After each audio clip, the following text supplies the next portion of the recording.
Hello, and welcome to this SmartCrowdz training webinar on engaging your members in your event. So this is a webinar, so that means that you are all in listen-only mode. If you have any questions, please just type them into the question box of your GoToWebinar control panel, and I'll monitor that as closely as I can during this discussion today, or during this webinar. And I'll address definitely any technical issues you have and any questions you have at all about the tool for sure at the end of the session. It's a pretty short session, so if I don't catch something as I'm talking, I'll definitely be able to get to it at the end for sure. We'll be on for less than 30 minutes. So yeah, and we're going to do a demo of the tool and talk about, again, engaging your event members with SmartCrowdz. And you're joining us on this particular webinar because you have already set up an event on SmartCrowdz. So I'm not going to cover the setup page, which is this one right over here, during this session. Make sure I'm showing you what I need to. And I hope you've already poked around the site a little bit and seen some of the features that I'm about to show you today. What we'll cover today is the schedule, messaging, and the gallery. That's what we're going to cover today. All right, so let's go ahead and get started. So right now we are in manage and schedule, and this is the general visual rubric for using SmartCrowdz, and you've seen it throughout the site probably, and you'll continue to see it as you continue to use this tool. The series of highlighted boxes at the top of the page get you where you want to be. So you'll see that we're at manage and schedule. And then the major action box is here in the middle of the screen. And in this case, it's the add an activity box. Another action box is over here on the left. It's a different kind of action. It's something if you want to sort or kind of deal with the list of things that you have beneath this action box. That's what this one does. In this case, your only option is to remove them, but some other sections of SmartCrowdz, you can do other things with your items on your list. And then over here on the right, you're going to see sort, and sometimes you'll also see search over here on the right. Okay, so let's go ahead and look at adding an activity. So I'm going to click on this box, and I'll get this little pop-up.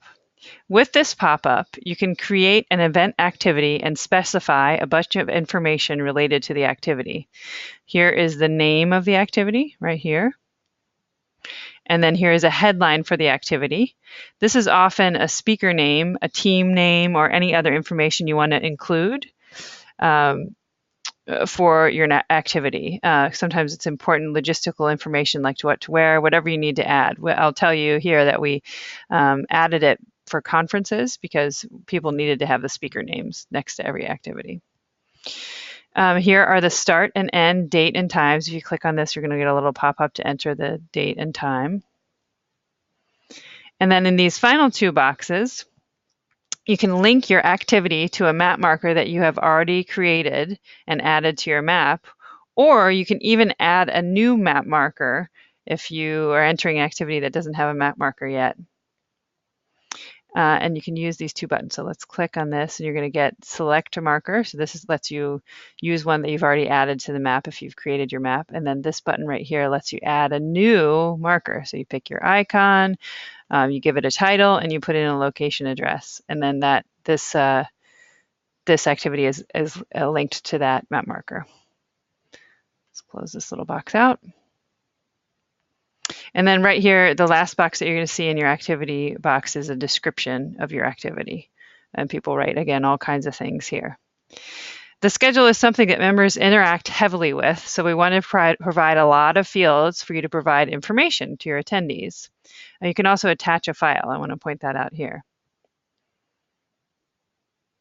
So let's talk a little bit about how your members can use the schedule. So I'm going to cancel this, and let's just take a little glance at these schedule activities that you can see here.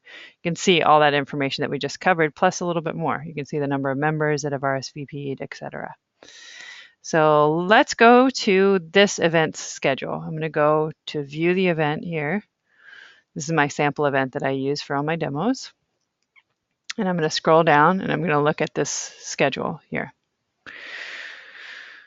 Okay, so our vision for the schedule is that your event members can use it as a dynamic tool to plan their entire day. Let's say I'm going to this event, which is a fake swim meet, and it's in Cincinnati, and I'm a huge backstroke fan. That's my favorite event. I go into the search box right here above the schedule, and I search for backstroke. Click go. And then I can see that there is one activity related to backstroke right here on the event. If I know that I'm only going to be there on a certain day, I want to look and see if this day that this event, this activity is showing up is one of the days that I'll be there. I know that I'm going to be at this event on the 26th, indeed. So I'm going to go ahead and join this activity. I'll just click this join button. I get a little confirmation. And then this activity shows up over here in the My Activities filter. You can see there it is, backstroke on the 26th of April. And now I can have all my days that I'm going to be at this event planned out over here in my activities by looking here in the schedule, the overall schedule, searching for the things I'm interested in, clicking join, and then having them go over into the My Activities section. And I can click on the map buttons within each of these activities and see the locations of the activities and even get directions to them with this link in the pop-up. So if I click on map, I'll see this little pop-up. It shows me a link to get directions to the location. It shows me the name of the activity. And finally, if I just want to know some more details about this activity, I can just click on details and I can see whatever else it is as an attendee that my event manager has written about this activity. It's pretty useful. And the schedule is a pretty easy way for event members to use SmartCrowdz to plan their days. So let's go ahead and move on to a couple of other topics. First, we'll cover messaging. I talk about event alerts in my SmartCrowdz intro webinar and in a few other places. So you may have heard that you can have your members receive emails or text messages when event alerts go out. Let me show you how that works. So I'm going to go up here. I'm going to close out this little pop-up that I have related to my schedule. I'm going to go up to the top of the page, and I'm going to click on my username up here. And that takes me to my account, and you can see personal info here. This is all my personal info. And you can see that here that I, as a user, have my email address listed in the account details as well as my phone number. If I want to add those things, if they're missing or they're incorrect, I can just click edit and add those things. So if I click on notifications, here you can see that the default settings that all users have, that they will receive emails and text messages when these three things happen: an event alert goes out, someone joins an event they've created, or assigns a task to them. And event alerts, so this is the thing I wanted to point out. When an event manager creates an event alert, an email and a text message will go to this person, me, so that I know that an event alert related to an event that I'm in has gone out. Event alerts can only be written by event managers, so these high priority messages that are going to be going into people's inboxes or phones and devices are going to be only coming from event managers. So let's go back to the event that I manage. We're just going to go back here. This is the Tigers versus Armadillos sample event. So let's go to Manage and Alerts. So we're going into the Setup, which is this little gearbox. We're going to Manage, and we're going to go to this item right here, which is Alerts.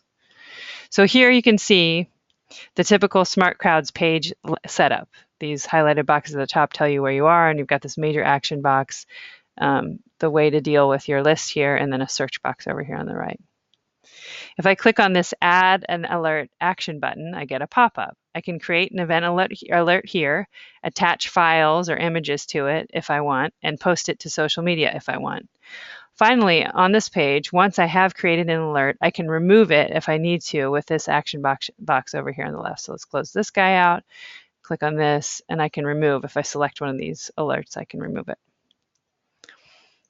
Okay, so let's go back to our event homepage. So you click on the eye at the top of the screen to do that. This is how you navigate between your background of your event, the back end, the part that you're going to edit as an event manager, and the view of the event that you or any event member is going to see. So I just want to point out that you can also write alerts from your event homepage too, here in the post section. So if I scroll down a little bit and just click on this item right here, you enter all your, so this is where posts show up. So as a event manager, I can create an alert. So if I click on this, I get this pop up and I have this little button here that makes my post an event alert. And your members can also write just regular posts or of any sort here in the post section. We recommend that you encourage your users to use this tool and link to their social media accounts so that you can get more engagement with your event. And then our final topic for the day, so I hope that makes sense. This is the post section. I can create my event alerts from the post section, and your members can write posts as well as you. So the final topic for the day is the gallery. So let's just take a look at the gallery. If I click over here to I'm in my list of features in the middle of my event homepage. I click on gallery, scroll down. So let's just take a look at it. Here, your members can submit photos to share as well as give those photos captions. You as the event manager can delete the ones you don't want to stay on your event page. So you can see, because I'm an event manager, I have this little tiny red delete button on every single one of these images. You can engage your attendees by having a photo contest or featuring photos that you like on your event homepage as background images. You can switch out your background image right here if you want to and show a cool image that your event attendee has uploaded to the event page. You can just send out messages that you are doing this and put the info on the About section to let your members have at it. This is just a really good way to get your members engaged. So that covers all of our topics for today. Thank you so much for attending this webinar, and please check out our other webinars at your convenience to help you get the most out of your events on SmartCrowdz. And please let me know if there are any questions. You can just type them in your GoToWebinar control panel box.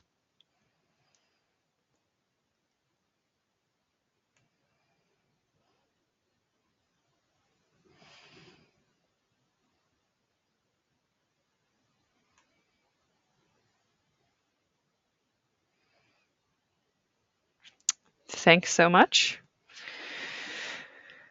All right, all. Thanks for joining. And let me know. Just reach out to me directly if you have any questions otherwise that you didn't think of today during our session. Thanks.